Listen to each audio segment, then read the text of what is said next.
et je n'ai pas choisi de quitter le Maroc. Parce que quand je suis, il y a beaucoup de gens qui disent que c'est un exil volontaire, c'est pas un exil volontaire.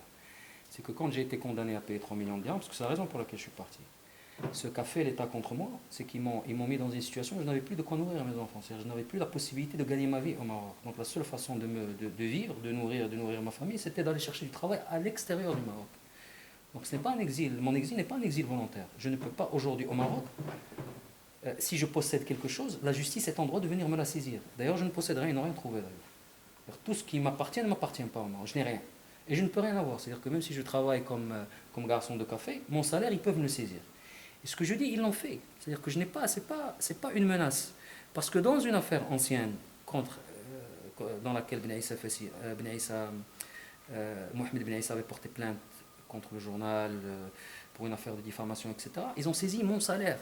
Et quand l'entreprise qui m'employait, qui était Mediatrust, n'a pas viré mon salaire à M. Ben Issa, ils ont saisi l'entreprise. C'est-à-dire que l'entreprise initiale qui gérait le journal a été mise en faillite par Mohamed Ben Issa en 2002-2003. 2003, je pense que c'était 2003.